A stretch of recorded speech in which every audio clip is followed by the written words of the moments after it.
Cześć wszystkim, z tej strony Piotrek, jesteście właśnie na kanale Ostatniej Tawerny, a dzisiaj porozmawiamy sobie o podróżach w czasie.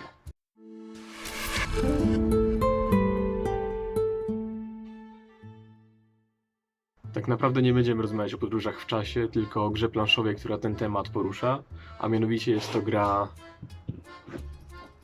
Free Tale, stworzona przez bułgarskie studio, więc nawet nie tak daleko od nas. I tak na szybko. Może w nią grać od 1 do 3 graczy. Rozgrywka zajmuje około 2 godzin, a całość skupia się właśnie, można powiedzieć, na tych podróżach w czasie, o których już wspomniałem. I jest to mnóstwo słowiańsko-bułgarskiego folkloru, więc jest naprawdę super. Zaraz wam pokażę, co jest w środku.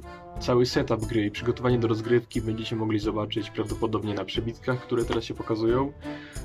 A ja chciałbym wam jeszcze pokazać świetne figurki, które znajdują się w środku. Zaczynając od takich podstawowych figurek z pojedynczymi postaciami, a kończąc na naprawdę imponujących miniaturach, jak chociażby taka jak ta. Oczywiście można je malować, można dodawać elementy trawy na podstawce, cokolwiek chcecie. Ja tak samo jak w Himenie się tego nie podejmuję, bo wiem, że nie potrafię tego zrobić na tyle dobrze i popsuję sobie grę. Ale figurki naprawdę prezentują się świetnie, zarówno w wersji niepomalowanej, pewnie w pomalowanej jeszcze lepiej. Ale o co tak właściwie chodzi w tej grze? Jesteście podróżnikami w czasie. Wybieracie jedną ze swoich postaci i w zależności od danego scenariusza, który rozgrywacie, musicie uratować dany świat. Czy jest to świat przemysłu, czy jest to świat wojny, czy jest to coś jeszcze zupełnie innego. Waszym zadaniem jest dostać się w ten określony czas i spełnić przepowiednię, uratować dane miejsce. Sama rozgrywka została podzielona na 4 etapy.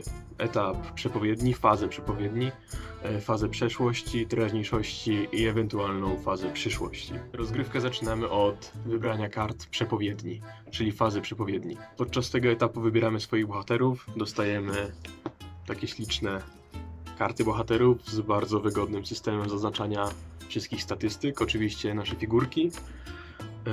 I ustalamy kolejność, w której będzie toczyła się rozgrywka. A następnie przechodzimy do fazy przeszłości. I w tym momencie zaczyna się robić jeszcze ciekawiej, bo zaczynamy budować mapę, na której rozgrywać się będzie cały scenariusz, a używamy do tego takich kafelków. Każdy z graczy układa jedno pole mapy, aż nie zostanie już nic do ułożenia. I na tym kończymy fazę przeszłości. Następnie przychodzi czas na fazę teraźniejszości. I właśnie tutaj gra zmieni się w czegoś, co na razie było dosyć przewidywalne i znane, w coś, czego jeszcze nie widziałem w grach planszowych. Bo właśnie teraz przychodzi czas na wybór pudełka przyszłości, Future Box, po angielsku brzmi to troszkę lepiej. W zależności od przepowiedni, która zostanie wybrana, mamy 5 pudełek przyszłości. Pudełek przyszłości, teraz będę tak nazywał. Każdy z tych pudełek zawiera w sobie dodatkowe karty, dodatkowe tokeny, mogą nawet tam być figurki. I właśnie od tych pudełek zależy, jaki scenariusz będziemy rozgrywać, do jakiego świata się udamy i jak będzie wyglądała reszta tej gry. Dostajemy 5 zupełnie nowych misji, każda z nich opisana jest w tej książeczce. I muszę przyznać, że każda z nich jest naprawdę świetna. Nie mogę wam za bardzo ich pokazać, żeby nie zaspoilerować, bo jest ich tylko 5. Jeżeli powiem wam chociaż jednej, to już 1/5 waszej rozgrywki będzie zepsuta. Ale z każdą z nich wiążą się figurki, tak jak właśnie ta. I naprawdę grając tą grę możecie się poczuć, jakbyście oglądali jeden z lepszych hollywoodzkich filmów. Muszę powiedzieć otwarcie, że gra jest rewelacyjna. Dawno nie spotkałem się z tak nietypowym podejściem do rozgrywki. Właściwie każdy z 5 scenariuszy daje zupełnie inne zasady i zupełnie inny gameplay. I każdy z nich jest świetny. Jako jedyny minus mogę podać to, że pudełek przyszłości jest tylko 5. Więc niestety 5 rozgrywek i nie mamy już co robić z Free Tale. Musicie jednak wiedzieć, że Free Tale nie jest jeszcze ukończonym projektem. Bułgarskie studio Borderia, o którym już wam wcześniej wspomniałem, tylko nie powiedziałem nazwy, utworzyło kampanię na Kickstarterze.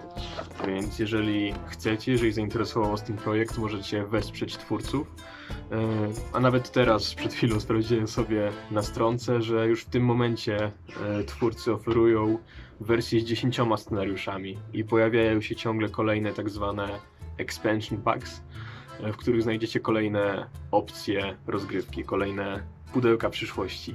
Nie chciałbym wam zdradzać zbyt dużo, ale już na ten moment mogę powiedzieć, że projekt jest naprawdę ambitny, już pomijając nietypowy rodzaj rozgrywki. Mamy tutaj świetnie wykonane wszystkie elementy. Nie będę otwierał pudełek przyszłości, ale możecie zobaczyć, jak świetnie namalowane są wszystkie postaci. Jakim fajnym rozwiązaniem są karty bohaterów z miejscem na znaczniki.